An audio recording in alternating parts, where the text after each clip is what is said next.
Hi everyone, and welcome to the final episode of Parents Group in the It Can't Hurt to Ask podcast, brought to you by Queensland Health. I'm Steph. I'm Alex. And I'm Caitlin. And today we're talking about a huge milestone, starting school. A quick note, children start prep at different ages depending on their individual development needs and family decisions. While this episode focuses on parenting a child in the 4 to 5 year old range, we're really talking about that transition from kindy to prep, no matter how old your child is when they make that leap. This is a big adjustment for our kids and for us. There's excitement, nerves, pressure, and maybe just a little grief as our little ones take their first big steps into independence.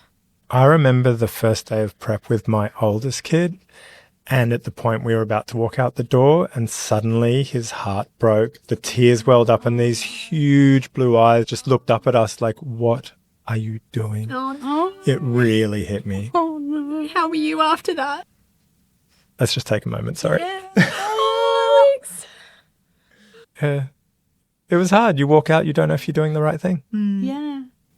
It is hard. You have so many of those moments along the way too of like, am I doing the right thing? Yeah, that's a big one where you're really like, I can just walk back in there and scoop them up. They're my kid. All right, I think this episode's going to be full of a lot of emotions. Maybe for all of us. We'll feel see. I'm scared. Buckle in, guys. Yeah.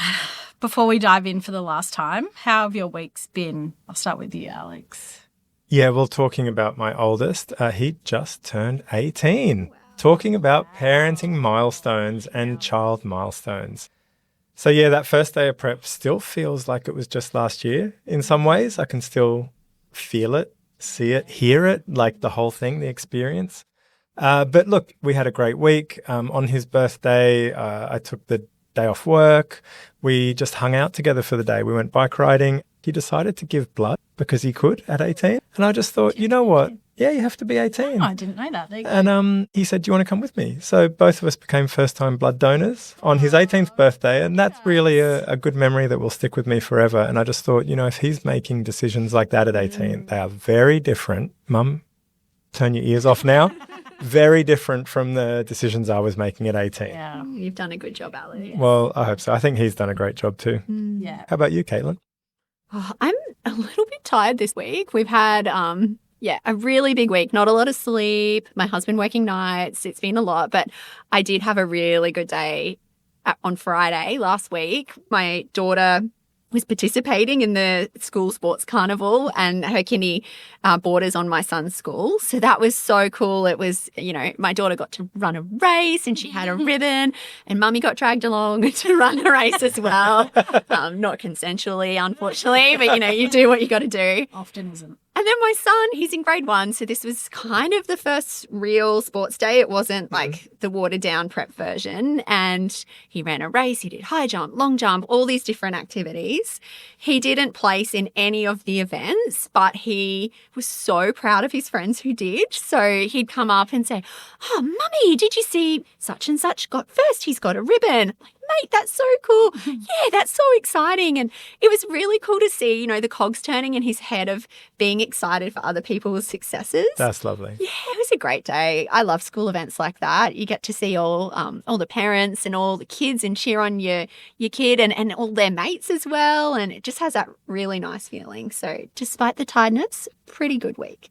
Yeah, that sounds really cool. I feel you on the tiredness. Our 3-year-old had a danger nap at 5:30 last night.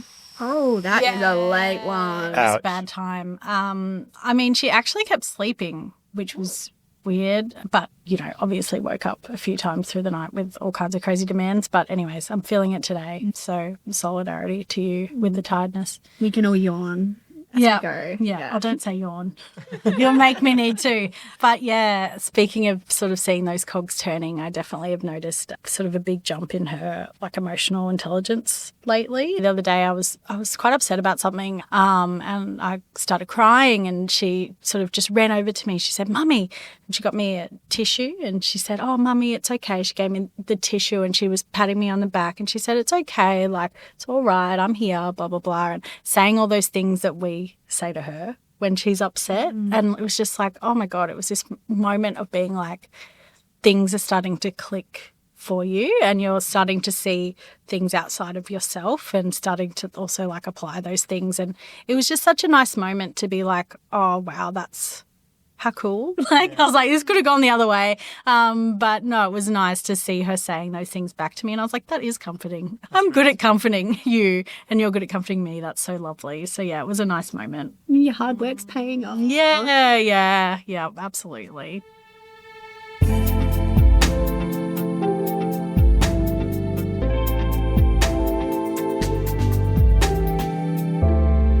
Before we begin, we want to acknowledge the traditional custodians of the land on which we're recording. For us, we're in Meanjin, that's the land of the Yuggera and Turrbal people. And we pay our respects to elders past and present, and we extend that respect to all Aboriginal and Torres Strait Islander parents, carers and listeners.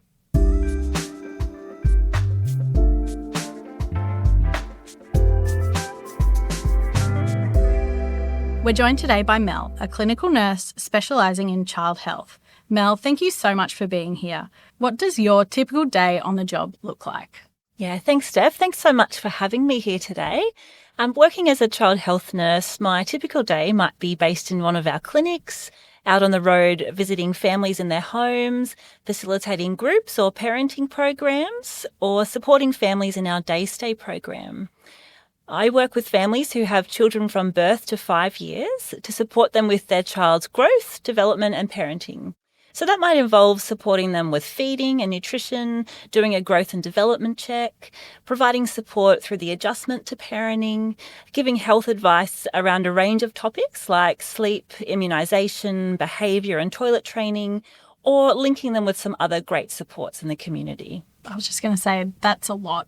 That's a lot. You cover up a lot as a child health nurse. And I know I went to see one. I took our daughter when she was 4 months old, and just to do that growth check, I think it was. And I was just so impressed by how thorough it was. And it was very reassuring as a first-time parent to be like, oh, is everything okay? Are they the right size? Are we doing the right thing? You just don't know. So, yeah, that was really important. Yeah, so many parents just come and ask us those questions about, is this normal? Is this okay? And just sometimes normalising, typical infant behaviour and development can really help boost our confidence as parents and help us through that adjustment. Yeah, absolutely. So, Mel, can we dive into some of the practical things now? So we know that school readiness looks different for every child, and not all kids start at the same age. What are some of the things that parents can do to support their child's transition to school, wherever they're at developmentally? Yeah, that's so true. The transition can be different for every child and every family. And for however parents are feeling about the change, kids really benefit from us framing the transition in a positive way. So showing them that you're excited about the new opportunities and the new friends they'll have at school, giving them a real sense of your delight in seeing them grow up. One of the practical things you might start thinking about is setting up some family routines. Every family is unique, so every family will find the things that work for them. But routines are so helpful because they support kids to feel safe and less anxious during transition times, especially the transition to big school. Consistency helps kids know what's happening when, what's expected of them, and it helps them to know that their parents will be a secure and consistent base for them while a lot of things change around them. But, routines are also great for us as caregivers too, because life with school-age children can feel busy at times, and routines can help parents feel more organised and in control, which can reduce our own stress and anxiety as well. So, parents might start by helping their child go to bed at the same time each night and get up at the same time each morning, so everyone will have enough time to get to school. And if that means changing bedtime, it's good to start doing that in the year before school to give everyone enough time to adjust to the change. Some families might choose to pack lunch together the night before or after breakfast, and it's great to support kids to be part of getting ready for school themselves. So you might print a list with pictures of what to pack in their school bag each day, and then help them pack their bag at the same time each morning. You might start a habit of putting kindy clothes out the night before and encourage them to dress themselves, just like you said, Alex, as much as they can. So getting dressed in their school uniform is easier to transition to. I feel like this is such a great time to talk about pressure. For me, the pressure really comes internally, get my kid ready for school and do all the things, tick off all the lists, of the Instagram posts that people are saying of what you need to do for school readiness. But then my experience was I was exposed to it from external sources as well, my friends and other parents, and that sense that you have to be 100% ready, that there's this checklist, and it can really ramp up in a school environment, I think, because there is that sense that you have to have your kid ready for this thing. And you see kids, they might be writing their names. You hear parents talking about, oh, my son already counts to 100. And you're thinking, oh my God, should my kid be doing this too? So I feel like that pressure is really important to talk about. And I wanted to see, Alex, what your experience was like with this school pressure or even pressure as a parent and the comparison thing and what your experience was with that. Yeah, thanks, Caitlin. It's really interesting you ask because, throughout the podcast, I've been hearing these things around pressure and comparison and all that. And I have to say, I'm drawing a bit of a blank. Like, I think from my experience, I can't speak for all dads, but I certainly know a few friends of mine as well. It's just not something that's really on our radar. We don't really have that pressure for the child to be at a certain point, to be doing certain things if someone else is already. It's certainly not coming internally, and if it is coming externally, we probably don't even hear it half the time. I don't know if that's the right thing to say or the wrong thing to say, but I think it's just a very true thing to say. I just figure we all get there eventually, and don't stress the small stuff. Kind of don't sweat it, Everyone's going to evolve at their own rate, and I think I don't want that pressure on myself. I don't want that comparison with other people for myself. I just want to run my own race, and I kind of want to give that to my kids as well, if that makes sense. So refreshing. What about you, Steph? Yeah, I find this conversation really interesting because I feel like I have a foot in both worlds in a way as a woman, but also someone that's not the primary caregiver, that's not physically given birth and is the typical breadwinner, went back to work straight away kind of thing. I struggle sometimes with comparing our toddler, and if we'll be out somewhere and she has, a massive tantrum or something, and I feel like, oh, everyone's looking at me. She's the only kid that's ever done this. Why are all the other kids here and they look fine? And why is she going off? And I feel really down on myself, like we're doing something wrong. I'll ask my wife and say, how does she compare to other kids? Because, you're going to play groups and things with kids all the time that are the same age as her, and you're talking to other parents as well, whereas I don't really have that constant connection with parents. I have friends that have kids, but it's not really the same as, kids exactly the same age attending the same thing at the same time. And she's like, oh, no, she's fine. Like all the other kids are doing the same thing, and at this age, it's really normal. So I get that stress of feeling like comparison, but also that I have that knowledge gap, I guess, of being like, well, I don't know what's normal. I don't have that litmus test to say, well, normal's a loaded word too, but what should my expectations be? I don't know. We compare all these things, but really if you zoom out, it's going to be okay. And like we all are okay. It's fine. I think the zooming out is kind of what I was getting at. Yeah, it's a good way of putting it. Is just you take that much bigger picture perspective and go, it's not all about what happens today or in the next month. It's about the long game, right? Like we're all so putting that pressure and the comparison aside, I guess we're really talking about getting kids ready. And how do we recognize what ready looks like in this context? Yeah, that's right. And it is something that parents come to talk to the child health nurse about, wondering, is my child doing the right thing at the right age? Or just come sometimes, like you mentioned, Steph, that knowledge gap about what is normal at each age, and just getting some information can sometimes be very reassuring for you. I guess what we say is, the reality is there's a wide range of typical development, and it's great to get to know your child's strengths and to foster them while also being mindful of ways that you can support their development in other ways. So like in terms of reading, your child doesn't need to be able to read to start prep, but you can definitely be getting them ready to learn to read by talking together often during the day, having conversations together, things like pointing out letters and words on signs, singing the alphabet together, giving your child the kind of early literacy skills just to see how language works. You might give them an introduction to numbers by counting how many flowers you can see on the page of a book you're reading, or counting how many lizards you see while you're out for a walk, or singing a rhyme with numbers in it like 5 little ducks.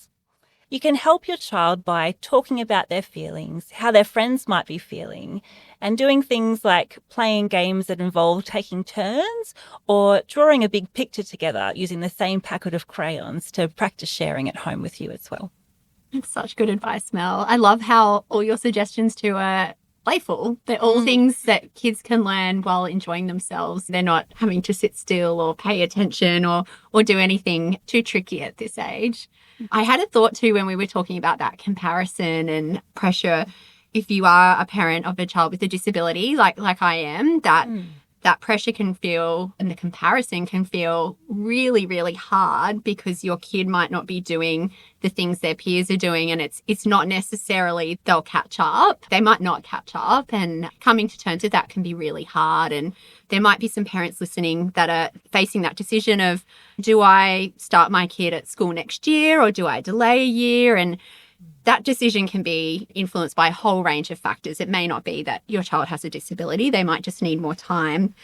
So I personally found this decision quite hard and ultimately made the decision to do 2 years of kindy, and it was the best decision. And I wanted to see if you'd have any advice or what words you would like to share if parents are sort of facing that decision at the moment that are listening in. Yeah, it's a really common question at this stage. Every child is so different, and I'd really encourage parents to remember that they will know their child best as well. Like you mentioned, for your son with a diagnosis, you had an understanding of where he was up to with that, and maybe there was people around you supporting you through that diagnosis process that you could talk to as well. And I guess that's what I'd like to encourage parents with, is that they don't have to make the decision alone. You can reach out to people around you for support and information to help guide your decision. One of those people might be your child health nurse. It's a good place to start. We do a 4 to 5 year check that involves a developmental screen and a vision and hearing check. And you can raise any questions with them, like, why doesn't my child talk like other kids their age? I'd also really encourage parents to reach out to their child's kindy teacher, because halfway through the kindy year, the teacher will have a good idea about how your child is interacting with other kids, how confident they are managing some things independently, how your child's paying attention and following instructions, and some of this information might help guide your decision too. That's so cool. I didn't know that there was that 4 to 5 year check. We will be coming to see you. Yeah, it's great. It's You'll be seeing me and my child soon. We look forward to it. Yeah. Yeah, if you look at your child's Red Book, their personal health record, it's the last of the checks of the regular checkups and in the health check section. So we look at their vision and their hearing, and we go through a developmental screen with you, and it's just a nice chance to be able to talk about any concerns you're having before they start school. Yeah, that's great. That's so cool.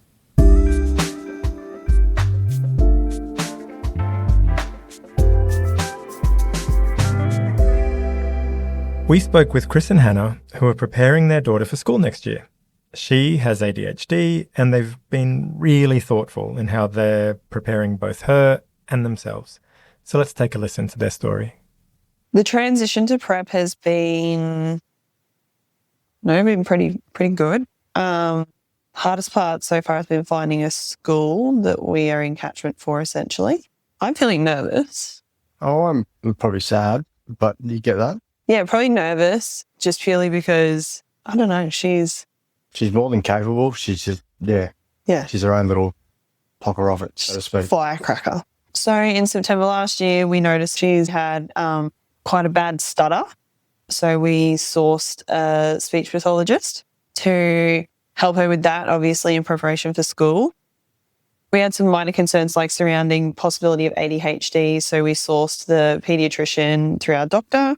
Went there, went through a whole heap of questions and things like that with him, got the diagnosis of ADHD, and then sourced a occupational therapist through our speech pathologist. Like, we focus on routine and giving her like set times. So we go, right, in 5 minutes, we're going to go brush our teeth, and then we're going to go to bed, or, hey, you've got 10 minutes until it's dinner time, so you need to go wash your hands and start getting ready for dinner. Wow. Chris and Hannah sound like they're doing a really good job preparing their little girl for school, and I think that will make such a difference to her experience. As parents now, we have so much more information at our fingertips, and I think that's just going to make such a big difference to how these kids are supported and how, well they do at school, and all those kinds of things that will be important for the children's well-being. But What about the parents' mental well-being? Like, that's a lot to consider and a lot to take on for them as well. And how can we be bolstering up our kids while also supporting ourselves? Yeah, they have done a great job, haven't they? I'd love to hear the things that they'd noticed about their daughter, and just reinforcing that message of parents really do know their children best, and they've done such a good job to reach out for support. It was good and hard to hear that they felt nervous and sad about their transition, but these can be normal feelings that parents feel through the transition to school. I'd just really encourage them to be talking about that together as a couple. There'll be a good support for each other, to be talking to the people around them, working with the school. If there is particular things that they're nervous about, they can be talking to the school about those things. And sometimes parents might find it helpful to reach out to someone like a counsellor or a psychologist, just to maybe debrief some of those feelings and get some extra tips or skills in managing those things through the transition as well.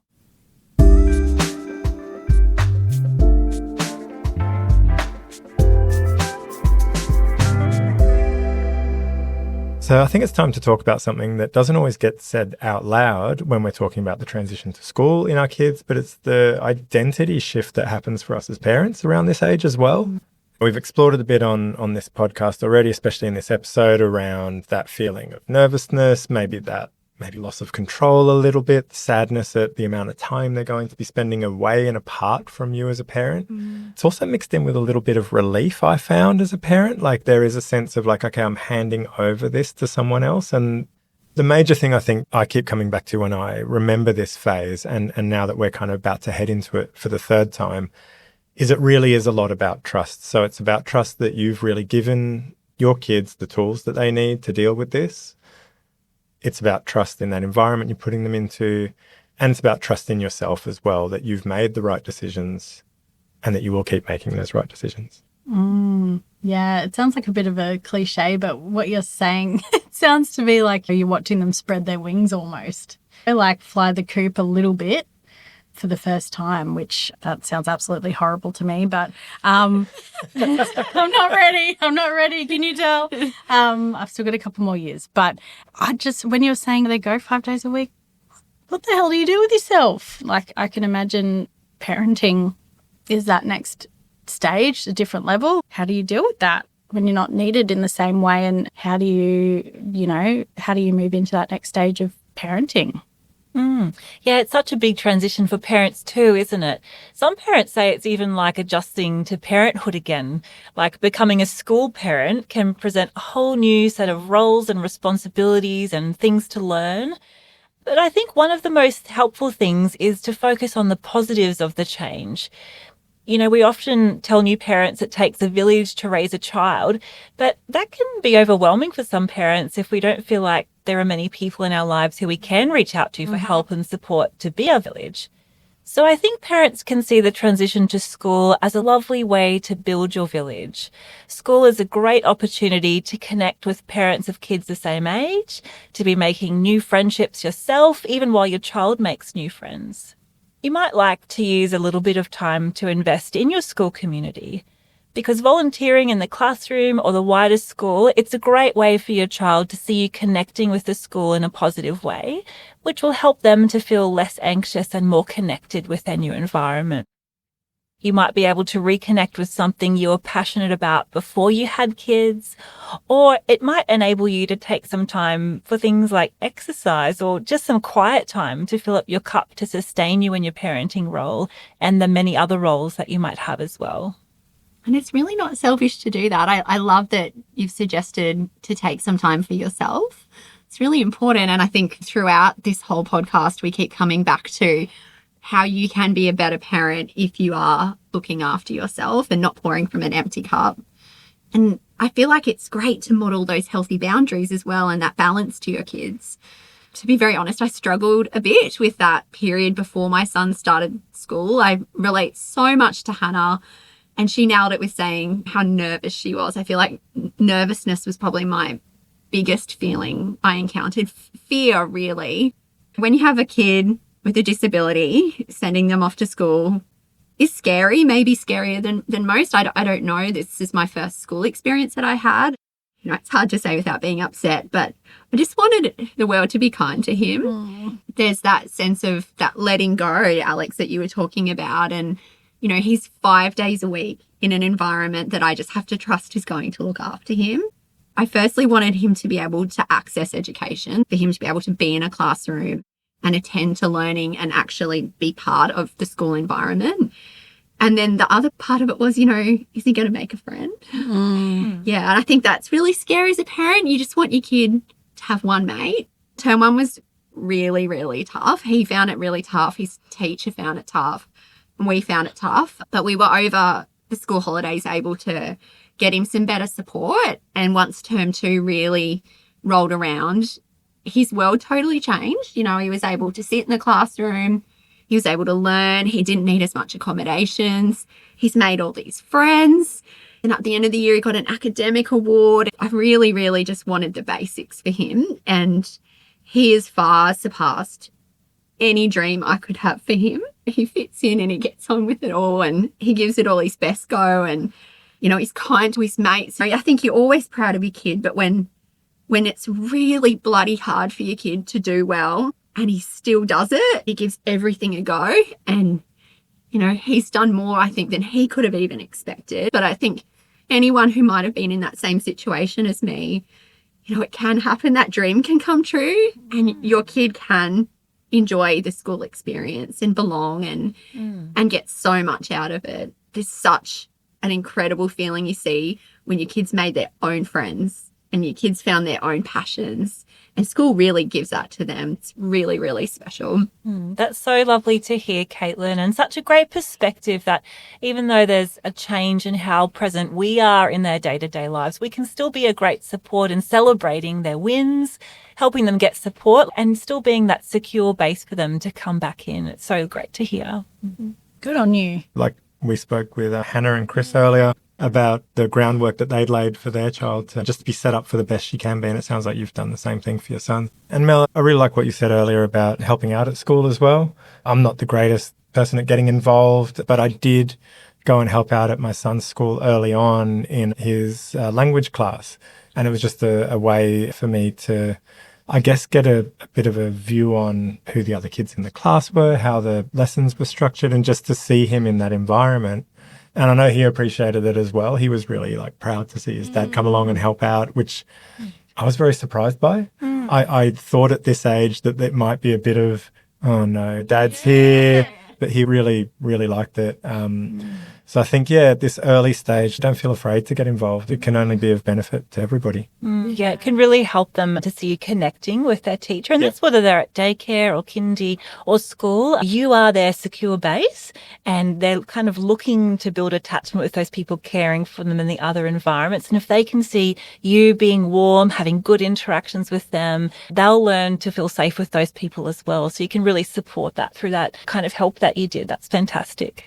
Yeah, that's so funny. I have such strong memories of being a kid, and my dad worked a lot. He worked really long hours, but he did come and help out with swimming at school. And I still remember it so clearly. And he's a really quiet dude, but he's actually really funny too. And he would do this trick where he would get the towel and he'd wrap it around his leg and everyone would have their little crown kind of thing that he would make, and everyone was like, oh, your dad's so cool. And I was like, yeah, he's cool. And it's funny, it was such a small thing. He probably doesn't even think about it or remember it. It was just such a small thing, but it's those things that stick with you, and I think it's just that showing up.